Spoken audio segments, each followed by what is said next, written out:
The sun hung low over the Montana Territory auction yard, wobbling in the heat like a tired lantern. Dust curled around bare ankles and drifting mule tails, rising and falling with each shift of bodies in the restless crowd. And at the center of it all stood a young native woman, Ayanna Redbird, age 25, her wrists bound in front of her with rope thin enough to hum in the wind. She wore silence the way others wore armor, the kind shaped from stories and grief, and the last memories of a life burned behind her. The air pressed against her skin, heavy with the stench of horses and the sharp bite of sweat, yet she stood poised like a lone pine at the edge of a dying forest, watching people watch her, wondering what shape her fate would take this time. And somewhere in that crowd, someone laughed too loudly, as if to cut into her dignity, and the sound quivered in the air like a cruel invitation. Ayanna did not lift her chin, she merely breathed. But breathing was a kind of rebellion. She felt the sun's heat settle into her braids. She felt the dust weight her lashes. She felt every judgmental eye tally her worth in coins she would never touch. A whisper floated toward her, soft, mocking, sticky with disgust.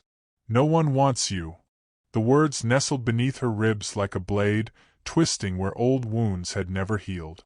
She blinked once, slowly, and the world shimmered as though it too flinched. Something in her bones trembled in warning, a quiet instinct telling her she was being watched by someone who didn't quite fit with the rest of the jeering souls, and though she didn't know why, she dared to hope that gaze felt different. He had not meant to come here. Colt McKinnon, age 30, had only ridden into town for salt blocks and tobacco, his thoughts as dusty and tired as the trail he'd followed from his lonely ranch. But now he stood at the far edge of the auction yard, one boot anchored in the shadow of a hitching post, the other warming under the setting sun. He kept his hat low, but his eyes, gray as storm-washed stone, refused to look away from the woman on the platform. Something about her stillness unsettled him, tugged him closer in a way he couldn't quite explain. It was as if her silence had weight, and it landed squarely against his heart, nudging something he'd kept buried deep. He swallowed, unsure if he was imagining the tremor in his chest, wondering why he felt the sudden urge to protect someone he'd never met.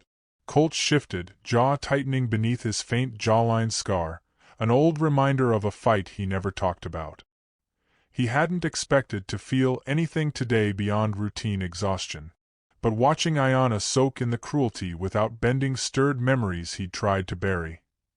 His late sister, Eliza, standing tall against a world determined to break her. That familiar echo tugged at him now, scraping against the quieter parts of his spirit. He told himself to walk away, to mind his business, to avoid the trouble that seemed to follow kindness in the West. But the longer he looked, the harder his pulse thudded against the cage of his ribs, until a man in a greasy vest lifted his hand to bid, and Colt felt a sharp, unexpected panic flutter beneath his ribs as though something precious were being pulled farther away. The auctioneer, thin as a fence post and twice as splintered, rapped his gavel on a wooden crate, calling for bids and throwing his voice across the yard like a thrown stone. "Fine worker here," he barked. "Strong back, should fetch a decent price even if her people didn't teach her proper civility." A few men snickered. One spat. Another whistled as if appraising a mule. The gavel echoed. Ayanna remained still. A rope of shame, old and familiar, tightened somewhere deep within her chest, but she did not let it show. She remembered her mother's voice, telling her she was as steady as the roots of the pine, no matter how fierce the winds. The memory wavered now, fragile as ash. She shut her eyes for a heartbeat, just long enough to hold on to it. Just long enough to survive the moment before survival became choice no longer. And when she opened her eyes, the crowd's laughter dimmed into a distant roar just as the auctioneer sneered. "No one wants her," seems like, drawing louder laughter that rattled the boards beneath her bare feet. Ayanna let her gaze fall to the ground. If humiliation was inevitable, she would meet it with the same cool endurance she had met everything else. But then the world shifted, quietly, the way a breeze slips through a canyon, when a voice rose from the back of the crowd. "I'll take her." It wasn't loud, but it carried like thunder across still air, clearing space around it like a force of nature. The crowd fell silent for a strained moment. Ayanna felt the words brush against her like an unexpected warmth, brushing away some of the dust settled on her spirit. She turned her head slightly, just enough to see a tall figure stepping away from the hitching post, boots dragging twin furrows in the dust, hat tilted forward yet revealing eyes that seemed carved from soft stormlight. Colt McKinnon walked forward as if he'd already made peace with whatever consequences would follow. Men muttered under their breath. Women narrowed their eyes. Ayanna watched him, uncertain whether relief or dread lit in her chest. Colt approached the platform with slow, steady steps, each one revealing something unspoken in his posture, something like conviction, something like quiet courage. He reached into his coat and withdrew payment without haggling, placing the coins before the auctioneer with a tired dignity that silenced even the cruelest mouths. Then he untied the rope at Ayanna's wrists with hands rough from ranch work yet gentle as evening breeze. He shrugged off his duster coat and draped it over her shoulders, the warmth startling her. And though she did not yet trust him, she felt something softer than fear rising beneath her ribs as he murmured, "You don't owe me anything." She hesitated, uncertain if kindness could be real in a world that had spent years teaching her the opposite. The ride to Colt's ranch began under a sky bruised with twilight. Ayanna rode a borrowed mare while Colt's bay gelding moved beside her with familiar patience. They rode without speaking, but silence felt safer than noise. Grass swayed along the rolling prairie, brushing at their boots like timid questions. Ayanna inhaled deeply. Sage, sun-baked earth, distant smoke, and for the first time in days, the air didn't hurt her lungs. Colt kept a respectful distance, yet every so often, when the trail narrowed, he slowed to let her pass first. When he offered her his canteen, he handed it with both hands, a quiet gesture that carried meaning she wasn't ready to face. The prairie opened before them like an unpainted future, each mile settling into her bones with a strange, cautious hope. But as dusk folded into night, Ayanna spotted a thin curl of smoke on the horizon, the sign of a homestead, and wonder mingled with fear as she asked herself if this ranch would be a refuge or simply another kind of prison. Colt's ranch sat nestled between two rocky hillsides, the fence lines stretching long and lonely like old scars across the earth. He showed her the small bunkhouse first, a simple room, clean, quiet, and separate from his own quarters. She stepped inside, fingertips brushing the soft quilt folded at the foot of the bed. Someone had stitched it with care. She wondered who. She wondered why. Colt cleared his throat behind her, as though unsure whether he was intruding, and said she could stay here as long as she wished, no payment required. She wanted to question him, demand his motive, but the exhaustion in her bones weighed her down. He left her then, quietly, as if sensing she needed solitude.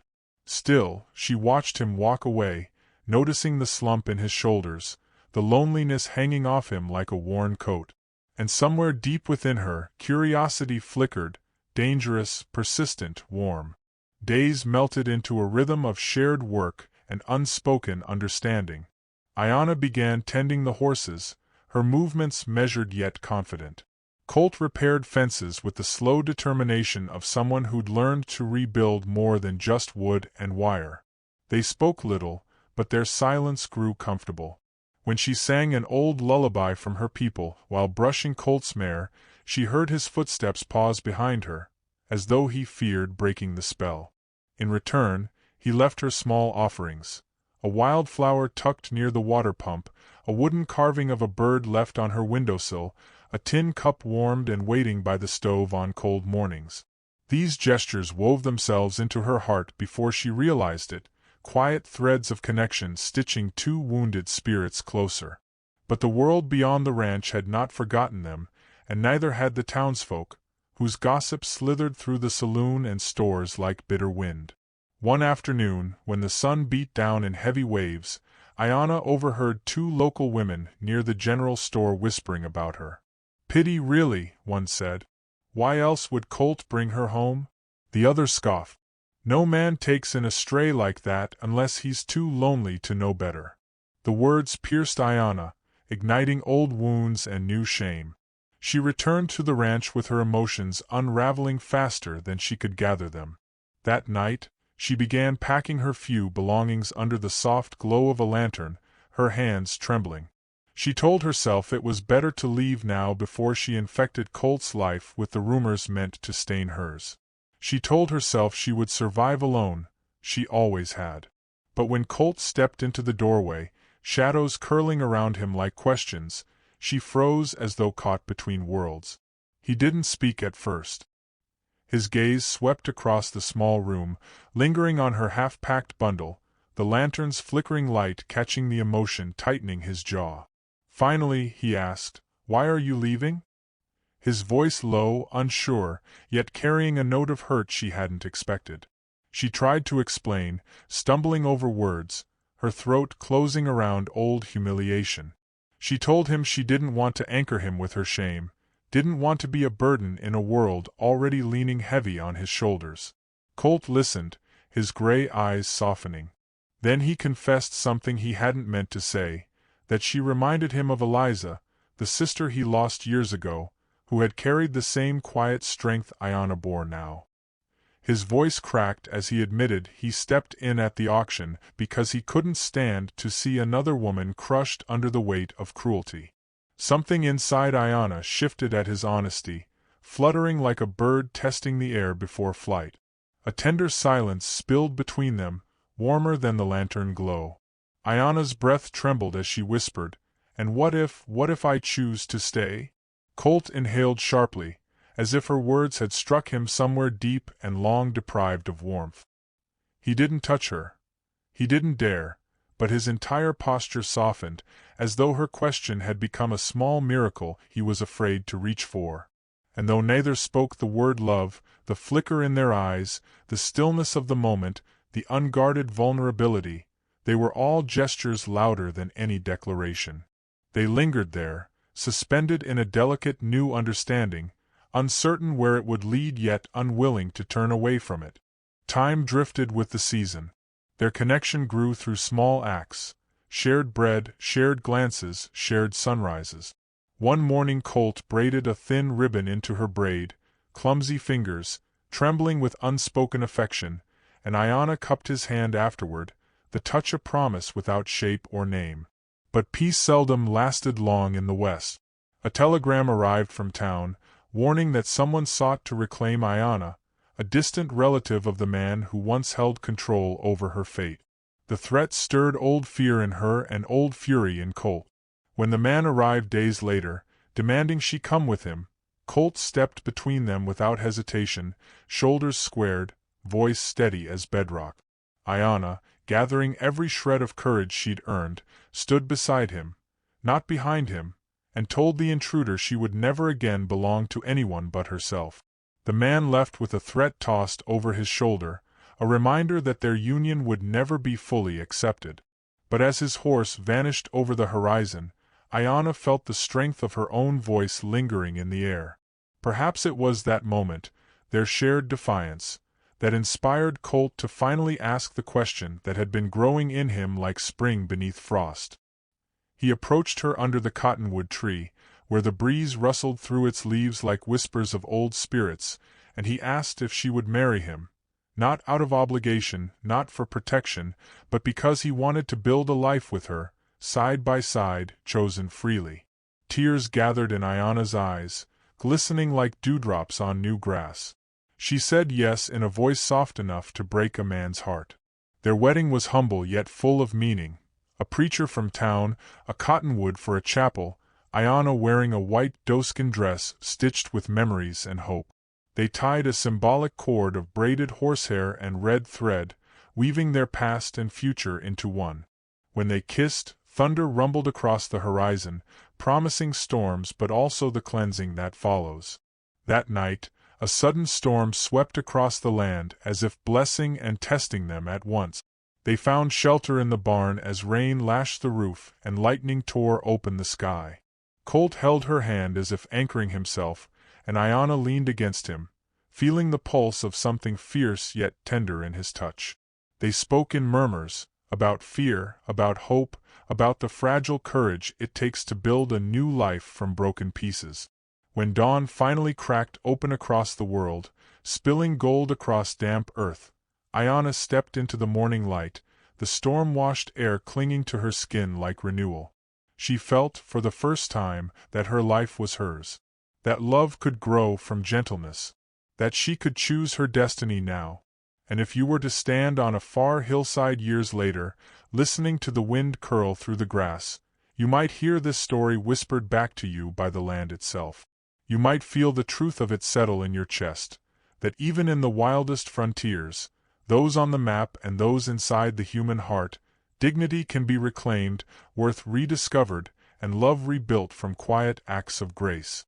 And if ever you find yourself feeling unwanted in a world too hurried to see you clearly, remember Iona Redbird standing tall beneath a bruised sky, remember Colt McKinnon stepping forward when all others stepped back, and know that somewhere in this wide and wild world, someone is waiting to say with quiet certainty that you are wanted more deeply than you have ever been told.